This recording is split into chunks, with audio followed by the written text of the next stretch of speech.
I always a believer, like, if you explain it and educate them, that we're gonna be bumps during the road, and then in the end they're gonna love it. In Miami, there's a common practice. Some people says, no, I'm a contractor, but they get people to sign for them all the permits. We finished the warehouse, and he paid $270,000. The guy flew away with $210,000, less than, let's say, 30% of the job. The work was done. We helped him in the legal part, so we put him in contact with our lawyers. They took the guy to jail, but it was only a couple of days. And everything needs to be delivered, like, for example, Amazon, next day delivery. Yeah. You want the things on your front door like the next day, you know, that's their philosophy, and they thinking that construction is like the same.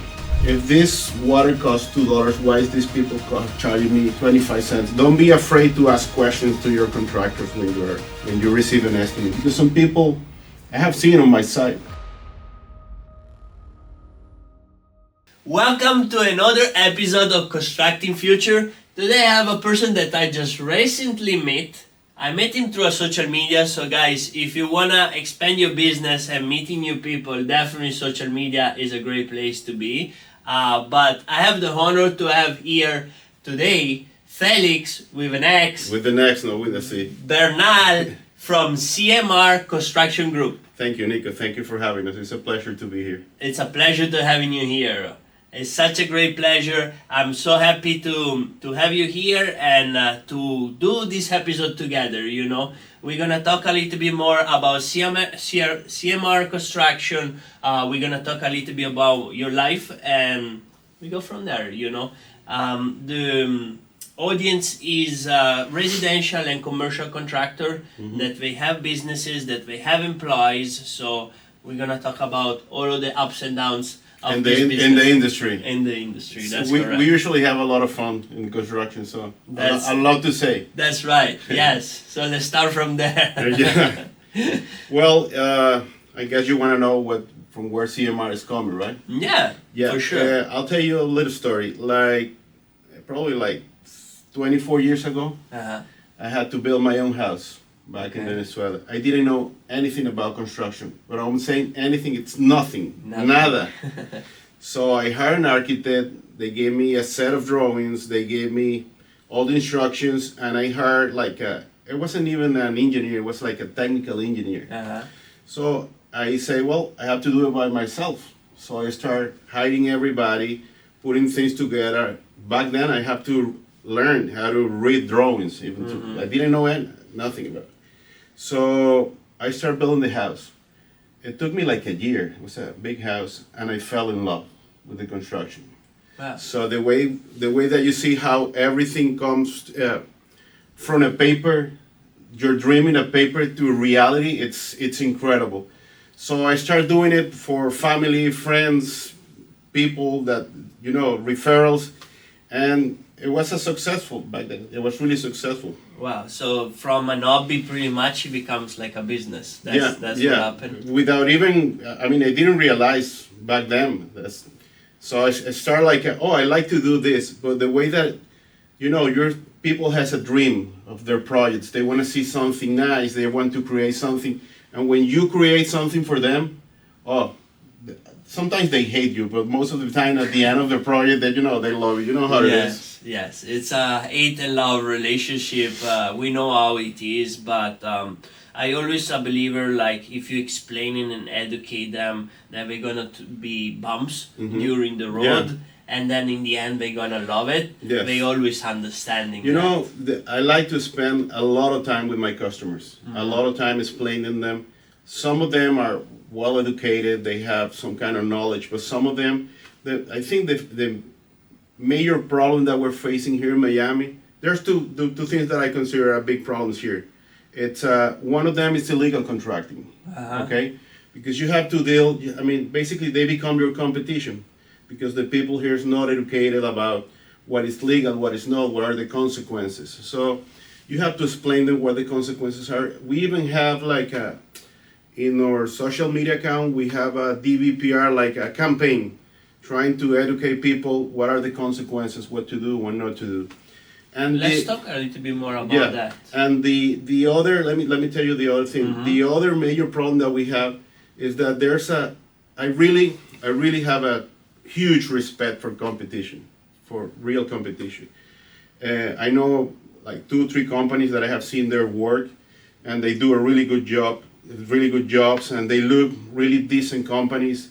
They're serious companies that, you know, when you look at when you watch their social media, you know what you say as a contractor, you can say, oh, these people, they know what they're doing. Mm-hmm. There's people like CFC Construction, Neo Construction, I think you have them here, CH Construction. There's people, you say, oh, these people, I'm glad to be a competitor in this market. Mm-hmm. But there's a bunch of people there are a lot of people selling smoke. Mm-hmm. So there are contractors there that they are more worried about showing their cars, showing how much they make, but in reality they don't offer a good content. I mean, they're not worried about educate people, you know? And it's that's the challenge, because that smoke that they're selling creates a lot of false expectations, and when you have that many false expectations, it's the work that you have to do, it's double, because the people goes online and they see, like, what can I say, offerings for a contractor, offering like reference to the timeline. We have incredible stories. We even have people saying like, oh, how long is it going to take this price? Say, well, we have a timeline. This is going to take 2 months. Oh, you got to be kidding. I have seen on TV people doing this type of jobs for in 3 commercials. You say, no, that's not true. Let me tell you, they don't have inspections. They don't have to deal with the city. They don't have to. I mean, there's a lot of challenges, even if it's in a small project. Yeah, no, I agree with that. And unfortunately, like, this is the world that sometimes we go in right now, that everything needs to be delivered. Like, for example, Amazon, next day delivery. Yeah. You want the things on your front door like the next day. You know, that's their philosophy, and they thinking that construction is like the same. No, it's not. I want to do the kitchen, I want to do my bathroom, and can it be done by tomorrow? Yes. And it's not, because we dealing with a city. Actually, you say a right thing. We dealing with the most of the, like in the U.S., one of the most stricter codes. Yes. and inspection and all of the legal stuff that going behind each project, that in other places they don't have it. I was speaking with contractor in Texas or other places, like you can start the demolition of the next day in your apartment or in your project. I got a call. It's funny that you mentioned that, because I got a call yesterday from somebody, a contractor in Austin, Texas. Mm-hmm. And they were asking me, they have a product they sell. It's like a sauna to install in a deck outside. I said, well, they want to make like a partnership with us to do the work here, because they're not licensed here in Florida. And I tell them, well, I start explaining them, you will require Florida product approval for that, since it goes outside. It has windows, it has doors, it has attachment brackets. Oh, no, you're wrong. I say, no, I'm not. I know what I'm talking about. You can call the city, you can call whoever you want. It's totally different here, especially in Miami, right? And people, it's. I understand that. Sometimes I get really mad. How is it possible? And I have my wife to equalize. She works with us, and she say, hey, you have to remember they are not in the industry. So you have to teach them how things needs to be done, like how to deal with console conditions, how to deal a big problem, not a big problem, it's a big like stone in the road. Sometimes it's the management offices on the buildings, because you have to work with them, with their schedule, reservations for the elevators, how you have to deal with the building in general, like cover hallways. It's a process, and sometimes, especially in condominiums, you work from 9 to 4, but you check in at 9 and you get to the apartment 9:30, and if you need to leave at 4, at 3:30 they're knocking the door. Yeah. So it's a big difference when you work, like for example in a condominium. But those are just examples of things that we have to deal with. That sometimes I like to have customers involved. It depends on the customer. Sometimes I want to avoid any problems for them. You know, they don't need any extra information or what's going on behind. But sometimes you have to explain them, because they start complaining. They start to getting worried about timings and all that. It's not easy. It's not easy. Yeah, I completely understand where you're coming from. I went to the cardiologist for an annual checkup, and he was checking all my lab and say, you have a lot of stress on your work, so you want to come with me for a day so you will see how it is. Yeah. I completely feel you because we've been in the same industry for like I've been here in Miami for 8 years, and I always need to educate my client. Hey, you're dealing with city, you're dealing with association, like you say. It's a total different animal and process that you were used to doing in another place, in your house in Texas or somewhere else, you know. So it's great. So tell us a little bit more how you mentioned that you educate the people through a social media channel. How do you do that? Well, we post it was like a year ago. We did it for like 2-3 weeks. We were posting. We have links for the DVPR. We were telling the people basically what they can do if they're facing a problem with an illegal contractor. What are the steps that they can take? Where do they have to call? And what are the consequences? Because I visit like every month 20-25 people, new prospects, new customers, and you're not gonna believe this, but half of them, it's because they had a previous contractor, and previous contractor, they were not even contractors. You know, in Miami there's a common practice, like some people says, no, I'm a contractor, but they get people to sign for them all the permits. For the license. We even got calls every week. Hey, I have a project. Do you want to sign it for me? I pay you $10,000. Say no, I'm not going to sign it. Yeah. I'm liable. I'm responsible for my license, and we're not interested. That's not our business. We have one customer. He paid like it was a warehouse. We finished the warehouse, and he paid to this contractor. He paid $270,000. Wow. The guy flew away with $210,000, less than, let's say, 30% of the job, the work was done. We helped him in the legal part, so we put him in contact with our lawyers, and they were able. They took the guy to jail, but it was only a couple of days. You know, even City of Miami has a department for that type of crimes related to the licensing, and. But it's really common. You hear all the time people complaining about, either they complain about they were scammed by a guy who was supposed to be a contractor and they didn't have a license, or people who was offering stuff like, I heard a lot, another comment that I heard a lot, it's like, we hired this company, they came the first day, and we never heard back from them. Yeah. So let's talk about it a little bit there, because again, the audience is residential and commercial contractor, so they have their own company. So how do you protect yourself as a customer and as a contractor on both sides? How you protect yourself from those, let's call it scammer, because they are. Yeah. On both sides, let's start with the customer. How the customer should question those things before getting contract with well, I explain to these customers, especially the ones that I visit, I explain them, I give them a couple of tips for the future, because it's already too late for them in the case. The first thing, when you're gonna do, when you're gonna hire somebody, a contractor, a decent one should give you a contract, right? Telling you in detail the scope of work, and they have to tell you the timeline. They have to show you proof of license, okay? You have to do, as a customer, you have to do your due diligence. So you have to grab his insurance that he's providing to you. And by the way, I tell them, ask the contractor, that's something that we do, always add you as a certificate holder. Okay. So that way you have rights if there's any problem arising in this construction. And we tell them, hey, get the liability, make a call, and make sure they have the coverage, the right coverage for the type of work that they're gonna do. Mm-hmm. Because there's people there's a lot of scams as well with the workers' compensation. Mm-hmm. You hire a company and they have 20 employees, and you ask them, did they have workers' compensation? Yeah. When you check the workers' compensation and you ask the company for a lineup, there's only 2 people covered under policy. Mm-hmm.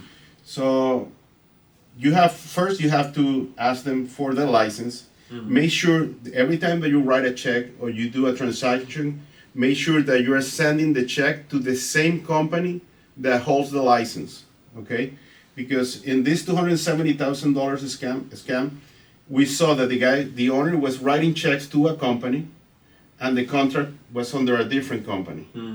So that's already a red yeah, flag. everything has to make sense. Yeah. So you need a contract, you need to verify the license with the state, you need to have the contract including the same company that is holding the license and holding the permit. If not, what you have there is a huge salad, and you're not gonna be covered if you have any type of problem like it happens before. That's a great tip for clients that they listen to this podcast and they want to get covered and make sure that you're doing the right things. Do your due Right. diligences. Yeah, do the due diligence. And It's on the contractor, on the other side, how you be a legit contractor? How can you like come and say, okay, I'm a little bit more, I cost a little bit more yes. than the other one, Yes. but the reason is this one. You know, when I started the business here in the States, I didn't start as a contractor. The first job that I got here was helping a guy installing impact windows. And he said, no, I'm more than this, I'm way more than this. So I remember back then, I bought all the books, I bought everything, and every day when I got home, I started studying every day until I got my license. It was a really fast process. Nice. And then, even though I have my license, I work like you, with somebody else with more experience to learn all the trades. And I worked with a friend, he was an architect, and he was really successful, and he taught me, he taught me everything he knew about it. He was really kind. There's really kind people, a lot of kind people in this industry. And one of the things, the most common complaint that I heard over and over from the customers is something like what I said before. We signed a contract and we never saw these people again. So my motto is I'm available all the time. Okay? We have a working schedule. I'm available. My promise is we're gonna answer your calls. And you heard a lot from the people like, oh, nobody cares. Nobody's taking care of me. I think we have a really good record. I'm not gonna say everything has been perfect, okay? Because you know how the industry is. Yeah. When we were talking about false expectations, people can get mad at you, but we're never, ever, in all the years that I've been doing this, we never quit on a customer. I mean, it doesn't matter how hard the situation gets. I mean, we swallow it and we go over, we talk to them, we try to explain them, and we go over and over. Sometimes, I mean, most of the times they're really happy at the end. It's like a hate-love relationship. Yeah. It's a really funny, I'm gonna share it with you later. There's a really funny, like a reel on Instagram saying the stages of the construction, like the guy showing the guy, oh, this is gonna be my project, and then they get crazy in the middle, picking selections, picking tiles, picking stuff. Yeah. And then at the end of the project, they fall in love with you. Yeah. It's hard to say, but I tell the people, you need to trust the process. Trust the process. We're gonna get there. We know how to do it, but you need to trust, because sometimes it's also understandable because there's a lot of scams, there's a lot of fake promises, there's smoke curtains. It's a lot of bad information out there, so it's complicated. Yeah, I agree with that. And let's talk a little bit more about the process. What's the process from CMR to actually from the beginning to the end of the customer? How you work through? I personally, I don't know if that's good or bad, but I like to do what I do the best, which is sales. Okay. So I like to visit every single customer by myself. Sometimes I have to schedule it like in a couple of weeks because we have a lot, but it's the only way. I have the touch. I know when I talk to somebody, I really can understand what they want, like what are their needs, what are they afraid of, and we try to address. Every customer is different, and we try to address the project on that direction. You know, oh, you're concerned about timing. Oh, you're concerned about picking materials. You're concerned about insurance coverage, and we try to make sure like I can read them. You know, nice. That's my touch. I can read them, and then I sit back with my team. We prepare estimates. We prepare a contract. Our contracts sometimes it's not always the same contract. I mean, we have a standard contract, but we can do variations. I mean, between the limits. So we can you do variations some fixed, some cost plus options. To make them feel more comfortable. I like to say that we're like an open book. Okay. You know, I don't hide anything from the customers. I tell them, hey, this is the price. This is then you heard like, oh, but I have a guy who can do it $100,000 cheaper. Mm-hmm. Okay, don't you think if this bottle of water, this can of water, it's $2, and I can sell it for $2.50. This guy can sell it for $2.30. Don't you think it's worth somebody selling it for 25 cents? Mm-hmm. But the people, we even have people calling back after. Yeah. Hey, you were right. This guy was. We owe more money on change orders than the actual job. We try to stay away from change orders. Yeah. I told him the only change order that you're gonna see here is like if there's a concealed condition that we didn't know, there was no way for us to know before we start, or if there is something that you want to change during the process. Oh, Felix, I don't want this wall here, I want it there. Well, probably if it costs you the same, we're not gonna give you a change order. But if we need to do something else, you will have a change order. Mm-hmm. And that's the promise. And we have that process where I visit the customers, I follow up with the customers, and then we make the contract, and then we start. Usually it depends. Some people is just trying to get information, but if the customer wants to do the job, I think we have a really good ratio of closing deals. Nice. That's great. That pays the vacations. I love it. I love it. And you always bring them back to the office to do the final presentation? Or no, it's interesting because the people never ask me, hey, you want to go to an office? I want to go, because I think it's a standard. It depends on the project. If it's a huge project, it's a small project. Most of the people, they feel comfortable. We have a designer in the office, and sometimes we take the designer with us the first or second meeting, so they can have a different vision of what we're gonna do or how we're gonna do it, and they get more enthusiastic about the process, because the what is called the interior designers, they have a way to sell things that sometimes they come up with ideas. Say, well, from where she's coming with that, I never figured it out that so. Yeah. That's the beauty to have also interior designer helping you through the process to selecting material and make sure that those material are actually what the clients needs, and that's not our job. Yes. I always say we are not designers. I tell them if it's the designer service has a fee, mm-hmm. But if you don't want to do the design and they are worried about it, I tell them all the time, hey, I can help you with the design because I have a lot of experience. I have done this over and over. So basically what I'm going to do is copy what we did in the past in some portions of your project. Yeah. And it depends on the customer, but it's a plus. To have a designer, it's a plus. Yeah, it's a plus because what we deliver their vision, and then they take it off all of the headache to, this material is functional, do I like it? Yes. Is working for what I need, and also it's a lot of time consuming to go actually and select material with them and make sure that they like it, go to the showroom and present it to them. It's another job. Yes. I mean, when we used to have, before, a long time ago, we outsourced a designer, and I remember all the prices that we're charging and say, I was amazed. Like $30,000, $40,000 for a 2,000 square feet apartment. Mm-hmm. So I'm going to switch. I'm going to start doing interior designing.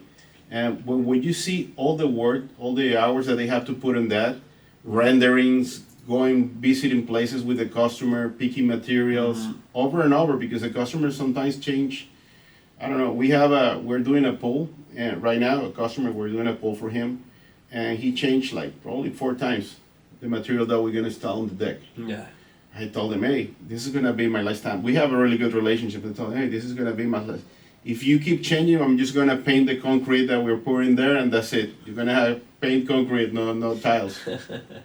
Yeah, it's incredible like how the people get very emotional when they do in their house, how they get emotional to attach to those decisions, and then they always, am I the right decision or is the wrong decision? And then they step back. I like to say that to my friends, family, my wife say, when I get retired, I'm gonna write a book about the incredible things that I have seen in construction.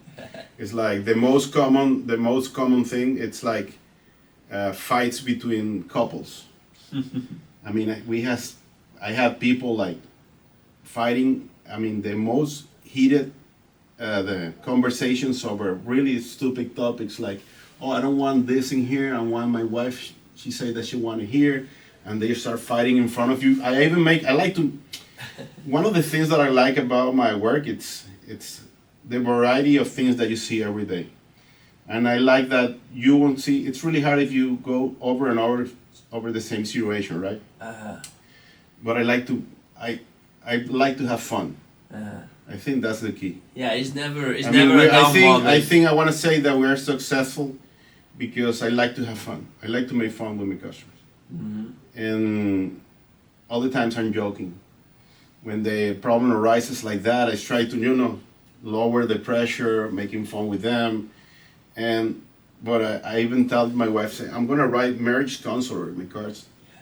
Just under the construction license. Yeah, I remember like my PMs, we were always saying we are like psychologists more than builders. Yes, exactly. We have a case of a guy, we were picking blinds for him. And he had a meeting with us, with the team, before his wife arrived. So he said, look, I like this color, which is like gray. I don't remember. I like the gray color. Let me ask my wife. So you can see she was happy on her face because he moved forward asking her for her opinion. So she said, no, I like this beige one. And in front of everybody, he said, forget about what she said. She doesn't know anything about this. We're going to go with the gray. You can leave. And we all were like, oh dear Lord. And then I feel bad. I feel so bad that I walk out of the apartment. On my way out, I found her in the hallway with a flask, drinking. I mean, that was terrible. That was terrible. Wow. Yeah, sad things. You get to see a lot of sad things. Yeah. Never, it's a good record as well. If they had the fight, they never get divorced. So they're still doing work with us. That's true. Yeah, I have one of those moments as well. I remember like a couple of years ago, I was doing a house in Coral Gables for a couple, and we start, and she was the one he was the one paying, and she was the one making the decision about the design. But she was so confusing in what she wanted that we started demoing and everything, and then she could not pick not the floor, not the kitchen, like so indecisive. Yeah. And then at one point, they disappeared. Like they didn't pick up the phone. I was calling them and everything, and I said, "What the hell's going on?" We demoed the house. We were about in the process to like there's no house anymore. You don't have any. There is no house. I mean, we were living somewhere else. We came in from California, but we see, okay, let's demoing, and then we pick up all of the selection and everything. I already know what I wanted, so I already know what I want. Okay, great. So we demoed and everything, and then they disappear. Not even not a phone call, not a message, not everything. And I say, that's weird, And then I find out that they got divorced. Oh. They got divorced, and they actually bought the house. It was your fault. It was my fault that I demoed the house. And they divorced, and they actually end up selling the house like a month, like 2-3 months later. And the house was destroyed, so I don't even know how much money they lost. Well, that's a good deal. You can jump into that deal. Yeah, it's like, wow. It was like a story. It was like... No, I can write a book easily. It's going to be a bestseller. My life in construction. I love it. So tell me about the name, actually. Why CMR? CMR, it was... I don't know, to be honest with you. No, I'm lying. It's we hired somebody to work in the image a long time ago. So CMR, it's a company that I had in Venezuela. It was construction, remodeling, and management. Okay. Maintenance. So we say, well, it works in English. Let's have it. It's giving us a hard time, a lot of problems right now, because there's another company called CMR Construction and Roofing. Okay. It's a huge company. They're nationwide. Uh-huh. But I have to say this: you guys really suck. It's we got subpoenas every day from them. We got, I mean, the only bad reviews we have on Google belong to them because the people get online, oh, CMR, but we are not related to them. We tell them all the time, hey, we are not related to these people. We complain with Google. There's nothing to do. And you know, it's a really tedious process to go to the VBPR, change the name, change all the marketing material that you have been, and we have a reputation, so good or bad, people knows the brand already, so. And CMR is construction, management, and remodeling. I don't know in their case, they're huge. They even had cars in NASCAR, they have racing boats, but I don't know what's going on with them. They have problems there. They need to hire you. Yes. Yeah, for sure. To fix their problem. So guys, if you have a residential or commercial contractor company and you want to grow and scale, that's what we're doing here in Gaspi. And again, Felix, it's an honor to have you here. No, my pleasure to be here. Very great topic and very great insight where the people don't see those things that happen in the backhand. We have a heart as a contractors. I just want to say to the people, there's a lot of good people out there doing great work, good contracting companies. I mentioned a few before.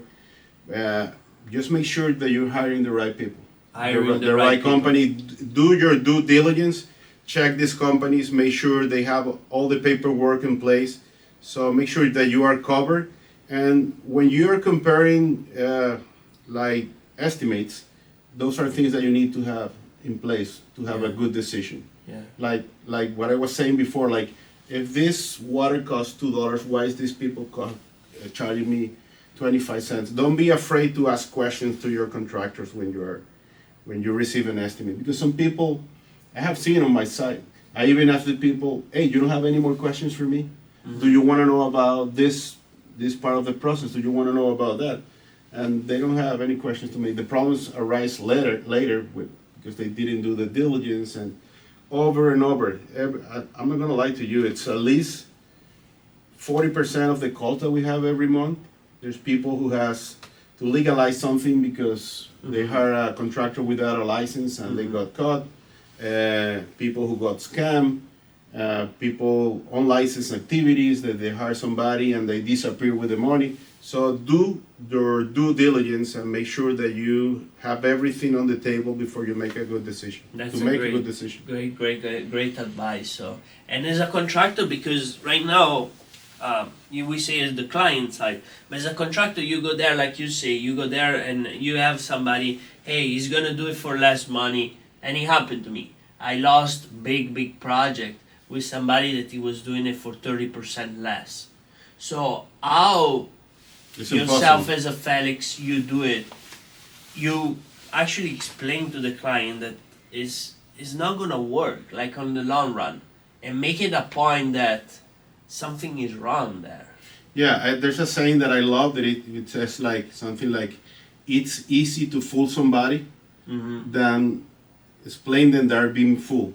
So people wants to believe that they're taking the right decision. If you explain, you can spend a lot of time telling them, hey, these people is lying to do it. But we stopped wasting time long time ago. Say, that's what you want, that's what you're gonna get. We find out later who was right, and most of the time we were right. The quality of the work is not in place. The people didn't have the licenses. The people didn't know what to do. We have seen projects like regular projects that they usually take like 2 or 3 months. And we have seen people stuck on those projects. We just drive by the houses and you see 2 years later, they're still in construction. And everything has to make sense. It's common sense. That's simple. It's not. So when you present it to them and they say have somebody that is 30% less, you don't even try to explain it to them. Not anymore. Why, or ask them. No, not anymore. Not anymore. What I do, like a tool for us, it's when we send a lot of estimates. Some people, it's really well educated and polite, and they give you a call back and say, hey, I'm not gonna do the work with you. Some people, just like your customer, they just disappear and you never hear back from them. So you put a lot of time and effort to it, but it's part of the business. And I stopped trying to make them understand or feel like, ask them, why don't you ask yourself, why is this more expensive than that? Mm-hmm. Why's such a big gap in price? If you get like 2, 3, 4 estimates, usually this is what happened. They get 3, 4, 5 estimates and they go with the cheapest one, but they don't do the due diligence. So if you see if as a customer, if you see a huge gap in price, what I tell the customers is put apples with apples and pears with pears. So our estimates are super detailed. I tell them, hey, make sure that everything that it's included in an estimate, it's included on theirs. Because these are things that they need to be done, and you're gonna miss them later, and they're gonna charge you for that later. And what happened is, let's say my estimate was $500,000, and they got an estimate for $400,000, which is a huge difference on this market. And later, they start getting change orders. Oh, this was not included, this was not included. As a customer, what I heard a lot, because we stay in touch with everybody, and they say, Felix, you were right, the project cost me $500,000. Okay, that's what I told you, but they send you an estimate for $400,000. Well, we have the change charge. Why you didn't stop the work? He said, because if I call you back, it cost you it cost me more, and it's at the end of the day, it's gonna cost me what you told me that's gonna be the real price. Yeah. But on that, like I sometimes get frustrated because they end up telling you that they screw up. They told you I should have listened to you, but I didn't. But the other one end up getting the job. You know how many times we get frustrated? Yeah. A lot. A good advice: let your faith be stronger and bigger than your frustrations. Here we go. I mean, you have to act with faith. I mean, you have to have a plan and move forward following that plan. And have faith on that plan.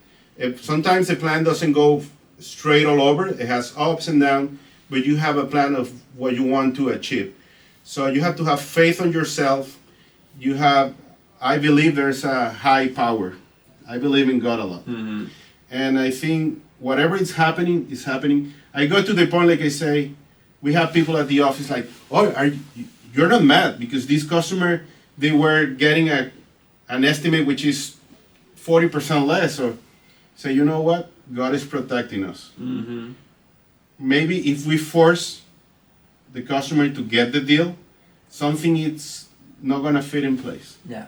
We even got to we can do it because we have work. We got to the point like we got a call from a customer. We make an appointment. We go visit the customer and we get to the house. Oh, I forgot. Nobody was waiting for you at the house. And you know what? Don't call me again because I'm not gonna go. That's it. Yeah. I mean, if you don't respect what we do, we're not interested to work with you. Yeah. It's simple. Yeah, because then you do the same things during the actual construction, and I always call it becomes a marriage when you do it with your clients because it's for months, it's for sometimes a year. Yes. That you do the project for them, and so if they don't respect you from the first time, what is gonna happen then during the project? Yes. It's like when you get in a relationship.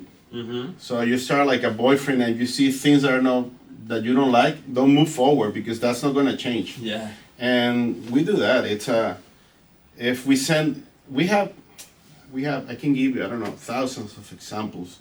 We have customers like, oh, I want to do commercial building, all the windows, painting and repairs and all that. And I got the call from this guy. Hey, I want to talk to you. Say, of course. You want me to go again, or you want me to arrange a Zoom or just a regular call? No, we can do it over the phone. I say, what is it that you want? He said, I was checking your estimate.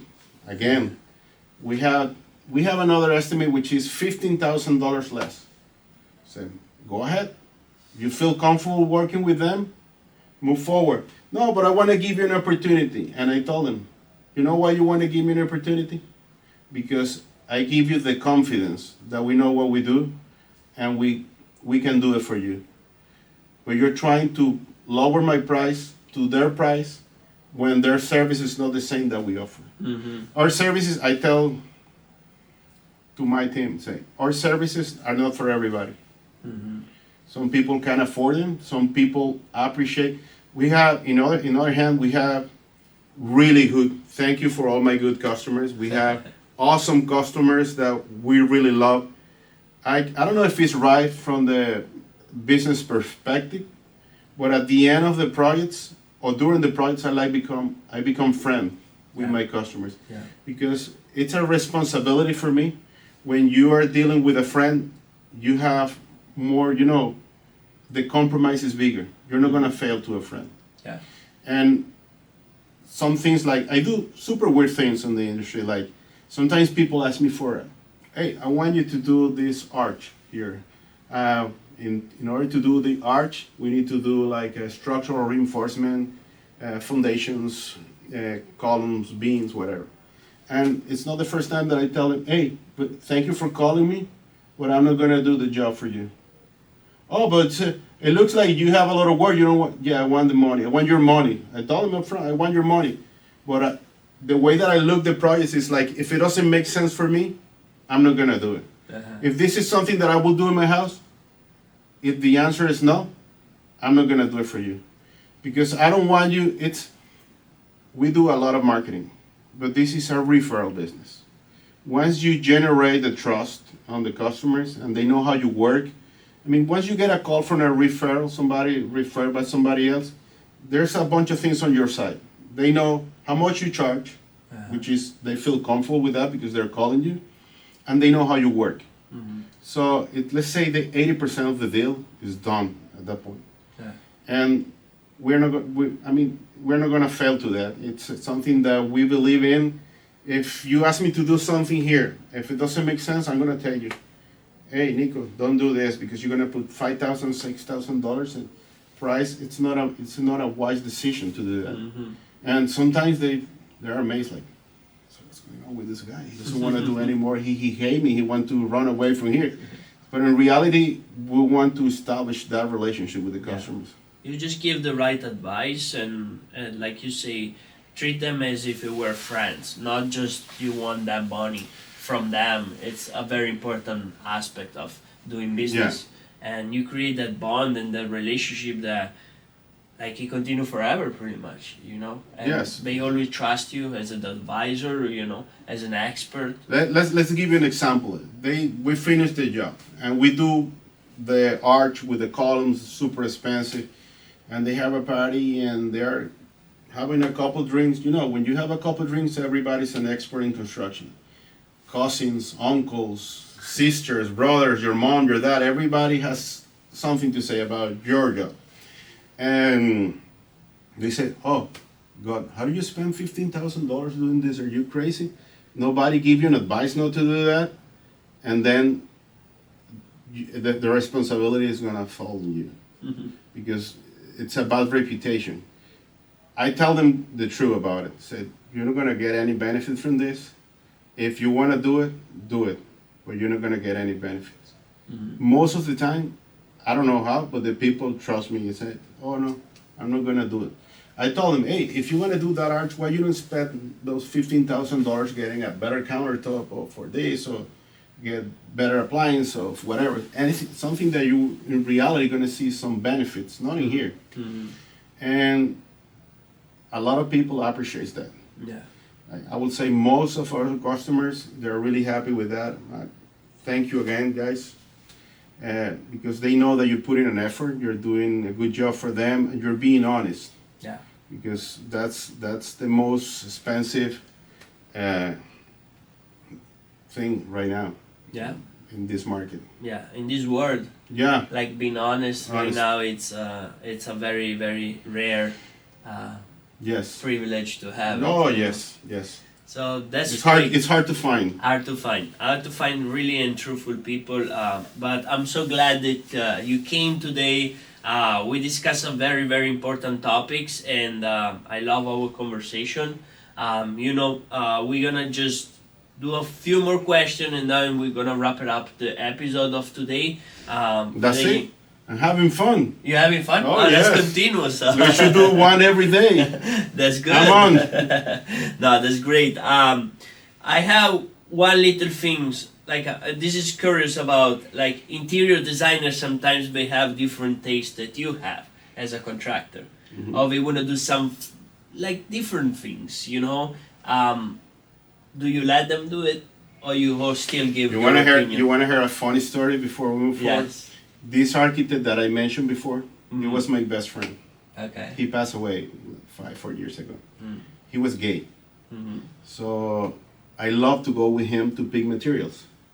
And I remember once we were one of these three, we were picking materials, putting materials on the table. I was helping, giving my opinion, but he didn't say anything about every single tile that I picked. I put it there. Hey, what do you think about this? He didn't say, and he was ignoring me completely. So, but he was holding it. He didn't want to be rude with me. At some point, the guy said, he used to call me people. People, you are neither gay, neither an interior designer, not an architect. Stop giving me your opinion on finishes because your taste is horrible. So I think that was the last time that I was offering advice on picking materials.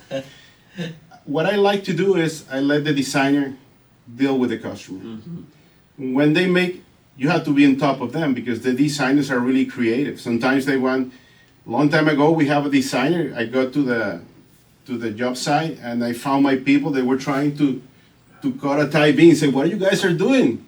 Oh no, the designer says that it will look better if we cut the tie beam. So I almost died in there. I called her and say, hey, please stop giving the instructions about the technicalities here because you're gonna create a mess.